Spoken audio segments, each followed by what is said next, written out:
नमस्कार दोस्तों, स्वागत है आपका हमारे YouTube channel UPSC PCS with Sonam में। आज की वीडियो में हम unlimited prep unlimited MCQ prep crack all exams series के पार्ट 5 में आपका स्वागत है। आज की इस वीडियो में हम 50 एमसीक्यू जो कि भी डिफरेंट विषय से संबंधित करवाए जाएंगे और साथ ही उसका डिस्कशन भी करवाया जाएगा जो आगामी यूपीएससी, स्टेट पीसीएस, एसएससी या किसी भी कॉम्पिटिटिव एग्जाम के लिए बेहद ही महत्वपूर्ण साबित होगा और साथ ही यह आपके मार्क्स बूस्टर में भी काम करेगा। तो चलिए बिना समय गवाए शुरू करते हैं आज का हमारा ये सेशन। और आज का पहला प्रश्न है, भारत के निम्नलिखित में से किस राज्य में सूर्य की किरणें लंबवत नहीं होती हैं? बिहार, छत्तीसगढ़, मणिपुर, राजस्थान। तो नीचे दिए गए कूट का प्रयोग करके इसका जवाब देना है। ऑप्शन ए 1 2, 1 3, 2 3 और 2 4। तो इसका सही जवाब है बिहार और मणिपुर। तो सही जवाब है ऑप्शन बी। भारत के बिहार और मणिपुर राज्य में सूर्य की किरणें लंबवत नहीं पड़ती, जबकि छत्तीसगढ़, राजस्थान में सूर्य की किरणें लंबवत पड़ती है। कर्क रेखा और मकर रेखा के बीच सभी अक्षांशों पर सूर्य वर्ष में एक बार दोपहर में सिर के ठीक ऊपर होता है। यानी सूर्य की किरणें जहां लंबवत पड़ती है उसमें छत्तीसगढ़, राजस्थान, गुजरात, एमपी, झारखंड, वेस्ट बंगाल, मिजोरम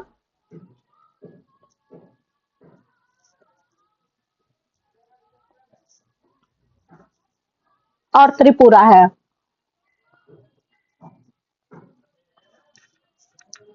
वहीं मणिपुर और बिहार कर्क रेखा के उत्तर में, ये दोनों राज्य उत्तर में अवस्थित है, इसलिए यहाँ सूर्य की किरणें लंबवत नहीं पड़ती हैं। नेक्स्ट क्वेश्चन है, सीगर शिखर निम्नलिखित में से किस पठार में स्थित है? मेवाड़ पठार, मालवा पठार, बुंदेलखंड पठार या कोलार पठार है? ऑप्शन बी, मालवा के पठार में सीगर शिखर स्थित है। मालवा के पठार की उत्तरी सीमा अरावली, दक्षिण सीमा विंध्य श्रेणी और पूर्वी सीमा बुंदेलखंड पठार द्वारा निर्धारित की जाती है और इसका प्रवाह तंत्र दो भागों में विभक्त है। अरब सागर की ओर से नर्मदा, माही और ताप्ती, दूसरी ओर बंगाल की खाड़ी से यमुना की सहायक चंबल और बेटवा के रूप में। नेक्स्ट क्वेश्चन है, निम्नलिखित में से कौन सा युग्म सही सुमेलित नहीं है? शिव समुद्र जलप्रपात, कावेरी नदी, जोग जलप्रपात, शरावती नदी, बट्टापराई जलप्रपात, चंद्रप्रभा नदी, धुआंधार जलप्रपात, नर्मदा नदी। गलत है। बट्टापराई नदी चंद्रप्रभा नदी पर नहीं, पाधियार नदी पर है। नेक्स्ट क्वेश्चन है, निम्नलिखित में से कौन सा कथन सही नहीं है? अल-नीनो की एक समुद्री धारा है जो पेरू के तट पर प्रकट होती है। अल-नीनो भारतीय मानसून को कमजोर करती है। अल-नीनो घटना प्रतिवर्ष घटित होती है। ला-नीना भारतीय मानसून को मजबूत करती है। तो इसमें से पूछा गया है सही कौन सा नहीं है? गलत है। अल-नीनो प्रतिवर्ष नहीं बल्कि 5 या 10 वर्ष पर घटित होता है। निम्नलिखित कथनों पर विचार कीजिए। कांडला पोर्ट सरदार पटेल पोर्ट के नाम से भी जाना जाता है और यह एक ज्वारीय बंदरगाह है। मारमा गोवा बंदरगाह प्रमुख निर्यात के लिए है। कथन 3, चेन्नई देश के पुराने कृत्रिम बंदरगाहों में से एक है। कथन 4, पारादीप बंदरगाह देश में माइका निर्यात के लिए जाना जाता है। तो इसमें से पूछा गया है इसमें कि उपरोक्त कथनों में से कितने कथन सही है? तो ओनली 1 and 3, 2 3, ओनली 3 and 4 या 1 2 3 4। तो इसमें से कांडला पोर्ट को सरदार पटेल पोर्ट के नाम से नहीं बल्कि दीनदयाल पोर्ट के नाम से जाना जाता है।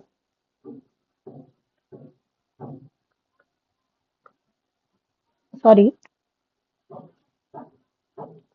दीनदयाल पोर्ट के नाम से जाना जाता है। तो इसमें से हमारा ऑप्शन ए रॉन्ग हो गया। मार्मगोआ बंदरगाह प्रमुख आयरन अयस्कों का निर्यात करता है। तो कथन 2 सही है। चेन्नई देश के पुराने कृत्रिम बंदरगाहों में से ये एक है। तो कथन 3 भी सही है। और पारादीप से लौह अयस्क, माइका का नहीं बल्कि लौह अयस्क,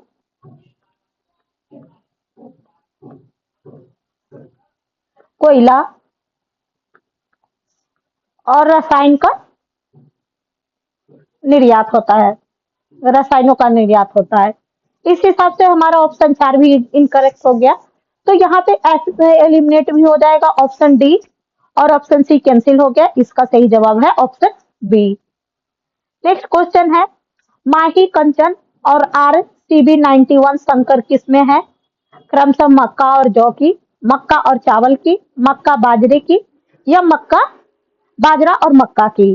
तो इसका सही जवाब है और बाजरे की। मक, मक्का की और संकर किसमें है? गंगा टू, डेक्कन 103, और बाजरे की DHB 1220, RCB2 इत्यादि प्रमुख है। मक्का की प्रमुख किस्में हैं। नेक्स्ट है, निम्नलिखित में से कौन सा एक सही सुमेलित नहीं है? भारत में बोर्ड का मुख्यालय, कॉफी बोर्ड हैदराबाद, चाय बोर्ड कोलकाता, मसाला बोर्ड कोचीन, रबर बोर्ड कोटियट्टम। तो इसमें से कॉफी बोर्ड हैदराबाद में नहीं बल्कि बेंगलोर में है, और बाकी सब सही सुमेलित है। इसमें से 2022 में आई थिंक यूपीएससी में पूछा गया था कि कॉफी बोर्ड का मुख्यालय कहाँ है। नेक्स्ट है, उत्तरी गोलार्ध में वर्ष का सबसे लंबा दिन आमतौर पर कब होता है?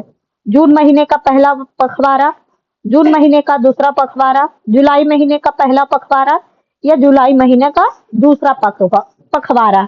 यहाँ पे पहला पखवाड़ा यानी कि 15 जुलाई महीना, यानी हम उस मंथ को दो भाग में बांटेंगे। तो पखवाड़ा का मतलब 15 दिन होता है। तो पहले 15 दिन में या 15वें दिन के बाद, यानी दूसरा पखवाड़ा में 15वें दिन के बाद। तो इसका सही जवाब है ऑप्शन बी, जून महीने का दूसरा पखवाड़ा। उत्तरी गोलार्ध में वर्ष का सबसे लंबा दिन 21 जून को होता है। यह जून महीने के 21 जून को होता है, इसलिए यह जून महीने के दूसरे पखवाड़े में पड़ता है। और पृथ्वी अपने अक्ष से 23.5 डिग्री झुके होने के कारण 21 जून को कर्क रेखा पर लंबवत चमकती है, और इसे ही ग्रीष्म संक्रांति भी कहा जाता है। और 21 जून को सूर्य की किरणों का आपतन कोण 90 डिग्री का होता है। नेक्स्ट क्वेश्चन है, निम्नलिखित महाद्वीपों में कौन सा गोंडवाना लैंड का भाग नहीं है? उत्तरी अमेरिका, दक्षिणी अमेरिका, अफ्रीका, या ऑस्ट्रेलिया। तो इसका सही जवाब है उत्तरी अमेरिका। कार्बोनिफेरस युग में विश्व का समस्त भूमंडल एक ही सुपर कॉन्टिनेंट के रूप में जुड़ा हुआ था, जिसे हम पैंजिया के रूप में जानते थे। और पैंजिया के चारों ओर विशाल सागर था, जिसे पैंथालासा कहलाता था। और पैंजिया के उत्तरी भाग में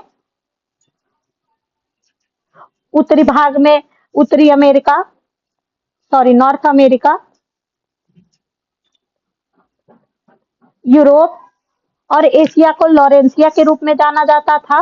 वहीं नॉर्थ अमेरिका उत्तरी भाग को उत्तरी अमेरिका था, यूरोप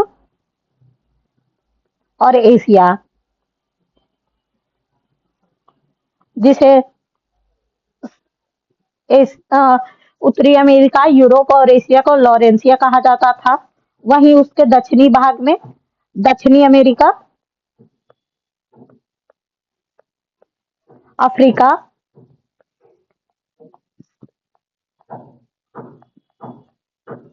मेडागास्कर, भारत, ऑस्ट्रेलिया और आर्कटिका गोंडवाना लैंड के रूप में, सॉरी अंटार्कटिका गोंडवाना लैंड के रूप में जाना जाता था।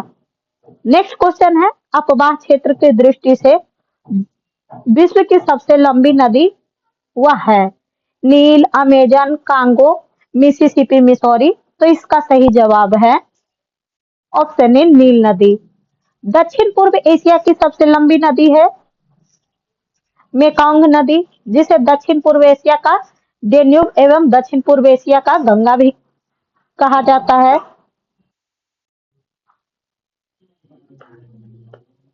अपवाह क्षेत्र की दृष्टि से विश्व की सबसे लंबी नदी वह है ऑप्शन ए नील नदी, ऑप्शन बी अमेजन नदी, option B C Congo, option D Mississippi, Missouri. तो इसका सही जवाब है ऑप्शन बी अमेजन नदी। अमेजन के बाद नील नदी दूसरे स्थान पर है और यह एंडीज पर्वत से निकलकर आर्कटिक महासागर में गिरती है, जो दक्षिण अमेरिका की सबसे लंबी नदी है। अमेजन नदी दक्षिण अमेरिका के महाद्वीप का लगभग 40% भाग में, सॉरी 40% भाग में अपवाहित होती है। नेक्स्ट है, राज्य के मुख्यमंत्री समेत मंत्रियों की अधिकतम संख्या विधानसभा की कुल सदस्य संख्या के कितने प्रतिशत से अधिक होनी चाहिए? 25%, 15%, 10% या 9%? तो इसका सही जवाब है ऑप्शन बी 15%। राज्यों की जनसंख्या के आधार पर एक विधानसभा की अधिकतम सदस्य संख्या 500, वहीं न्यूनतम सदस्य संख्या 60 निर्धारित की गई है। वहीं अरुणाचल प्रदेश, सिक्किम, गोवा जैसे कुछ राज्य में न्यूनतम 30 हैं और मिजोरम, नागालैंड जैसे राज्यों में 40 हैं। सांसद विधान परिषद को समाप्त कर सकती है या बना सकती है।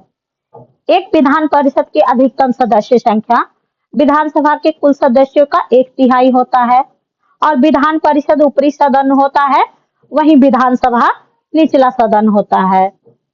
नेक्स्ट क्वेश्चन है, सूची 1 का सूची 2 के साथ मिलान करना है। भाषाओं का उल्लेख, दल बदल, निरोध अधिनियम। तो हम जैसा कि हम सभी जानते हैं कि दल बदल का संबंध 10वीं अनुसूची से है। तो आइए हम ऑप्शन में जाते हैं। तो ऑप्शन ए में सॉरी 2 का हमें 1 देखना था, तो इसका सही जवाब हो जाएगा ऑप्शन बी, क्योंकि किसी ऑप्शन में 2 का 1 नहीं है।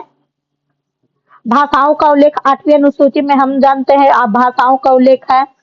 73वां संविधान संशोधन अधिनियम 11वीं अनुसूची से है, जिससे पंचायती राज जोड़ा गया था 73वें संविधान संशोधन द्वारा 11वीं अनुसूची में। वहीं 12वीं अनुसूची में नगर पालिका का उल्लेख है। भूमि सुधार और अधिग्रहण का संबंध 9वीं अनुसूची से है। नेक्स्ट है, राज्य के मुख्यमंत्री समेत, सॉरी सेम क्वेश्चन रिपीट हो गया। मुख्यमंत्री समेत मंत्रियों की अधिकतम संख्या विधानसभा के कुल सदस्यों के कितने प्रतिशत से अधिक नहीं होना चाहिए? तो इसका सही जवाब है ऑप्शन बी 15%। नेक्स्ट क्वेश्चन है, तापमान में वृद्धि के साथ अर्धचालक में प्रतिरोध बढ़ता है, घटता है, नियत रहता है या 1 से अधिक? तो इसका सही जवाब है ऑप्शन बी, तापमान में वृद्धि के साथ अर्धचालक में प्रतिरोध घटता है। धातुओं में जैसे जैसे तापमान बढ़ता है, परमाणु कंपन बढ़ता है और इलेक्ट्रॉनों का अधिक संगठन होता है और प्रतिरोध भी बढ़ता है। नेक्स्ट क्वेश्चन है, समानांतर संयोजन में तुल्य प्रतिरोध क्या होता है? बढ़ता है, घटता है, नियत रहता है या अनंत हो जाता है? तो इसका सही जवाब है ऑप्शन बी, घटता है। श्रेणी क्रम संयोजन में समतुल्य प्रतिरोध बढ़ता है।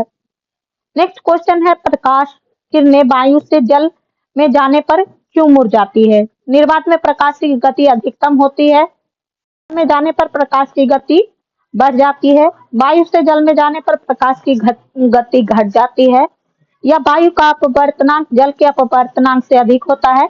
तो इसका सही जवाब है ऑप्शन सी। जब प्रकाश एक माध्यम से दूसरे माध्यम में तिरछा होकर गुजरती है तो गति में परिवर्तन के कारण दिशा में भी परिवर्तन होता है। चूंकि जल वायु से सघन होती है इसलिए प्रकाश की गति कम हो जाती है और इसलिए प्रकाश मुरझाता है। सॉरी,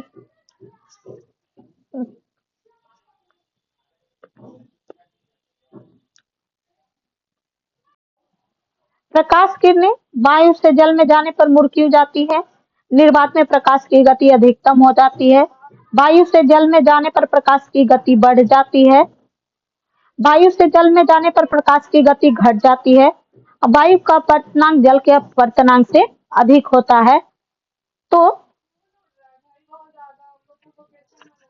इसका सही जवाब है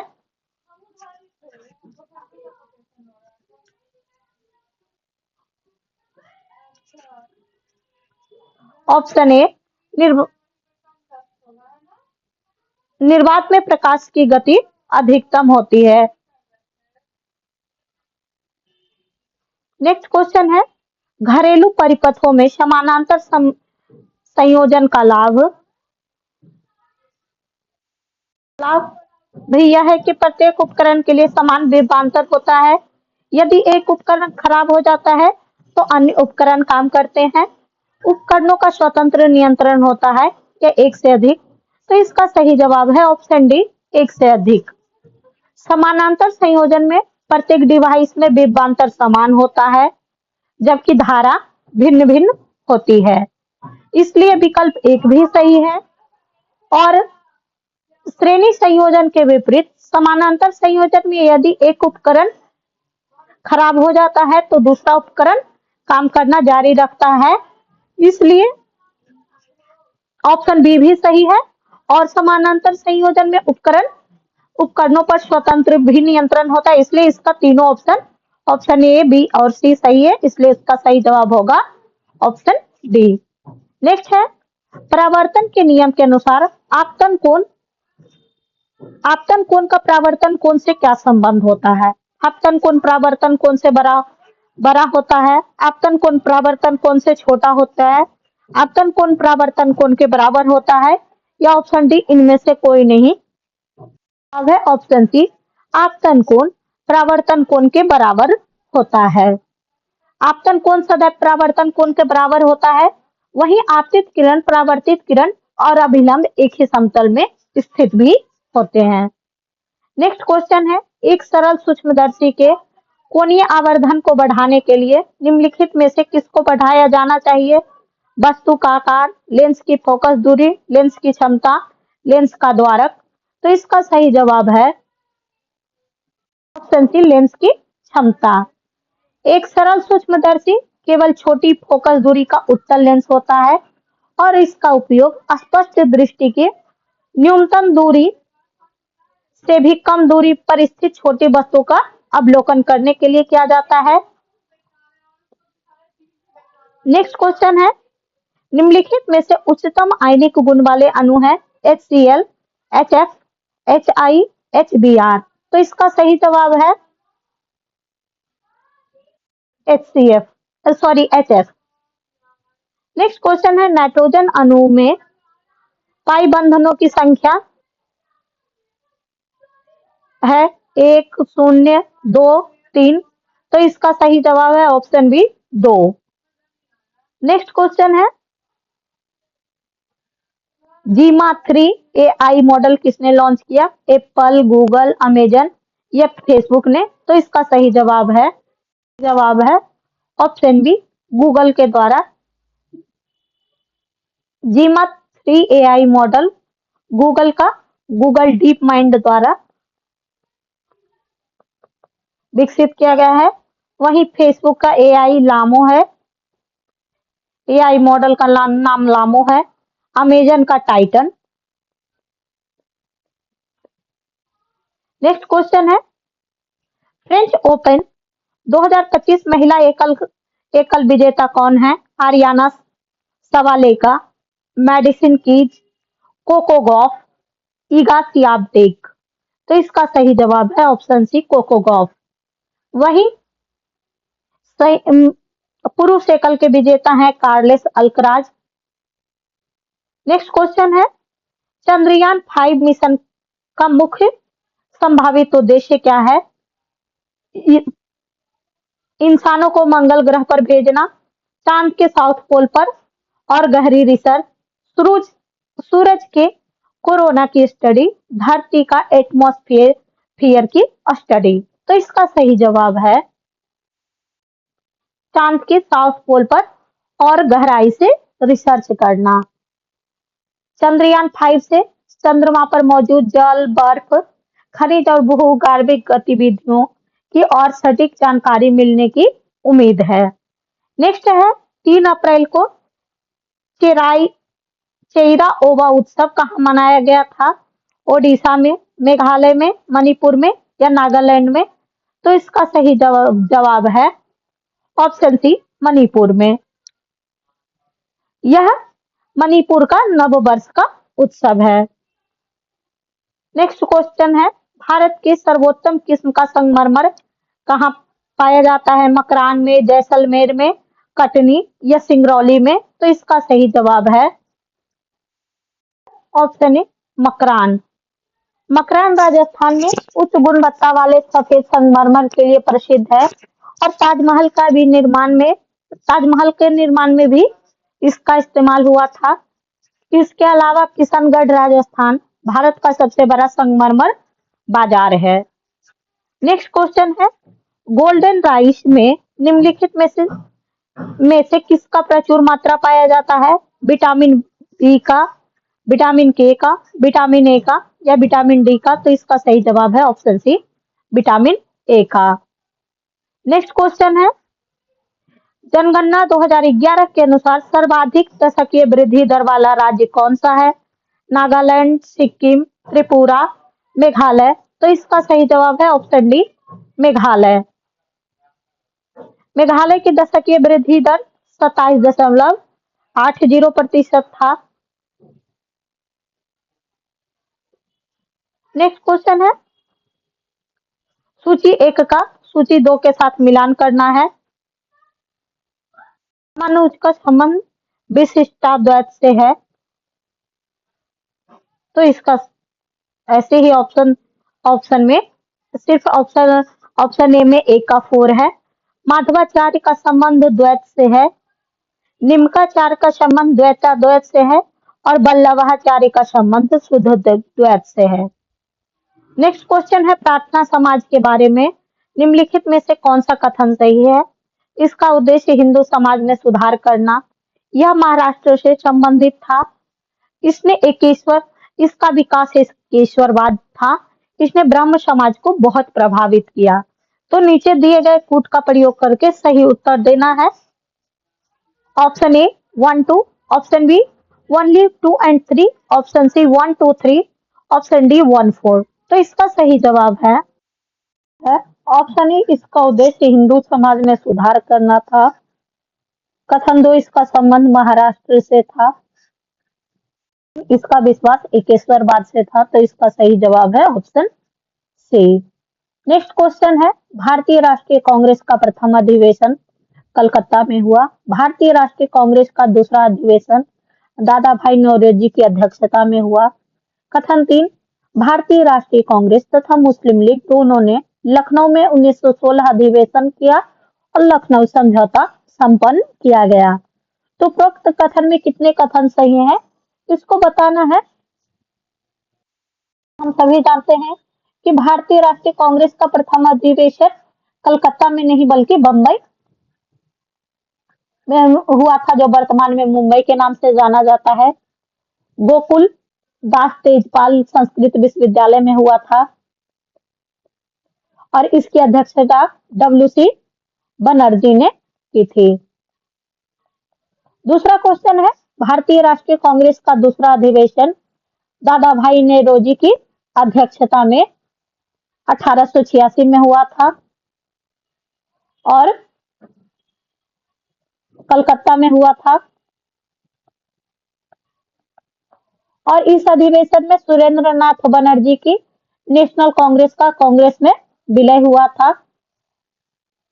साथ ही तीसरा कथन है भारतीय राष्ट्रीय कांग्रेस और मुस्लिम लीग दोनों ने लखनऊ में 1916 में अधिवेशन किया और लखनऊ समझौता संपन्न हुआ, तो इसका सही जवाब है कथन 2 और 3 सही है, तो इसका सही जवाब है ऑप्शन सी।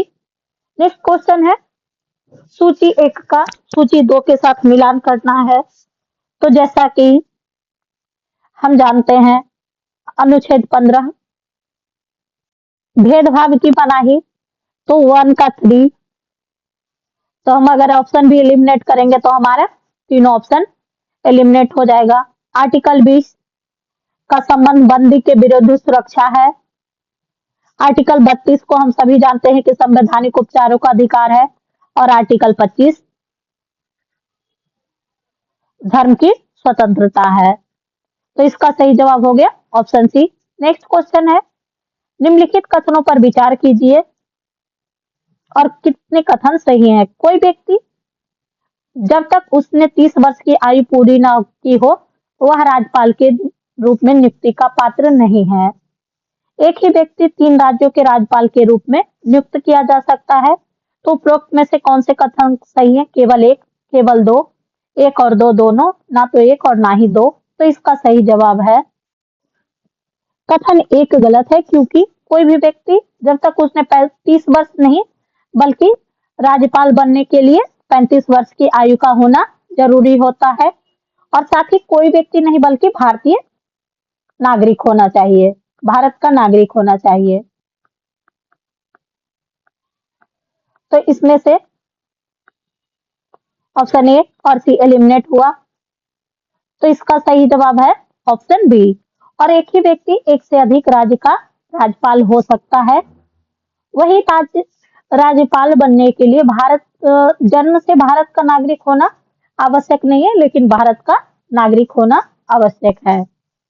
नेक्स्ट क्वेश्चन है प्रदूषकों को उनके दीर्घकालीन प्रभाव के साथ दिए गए कूट की सहायता से सुमेलित कीजिए।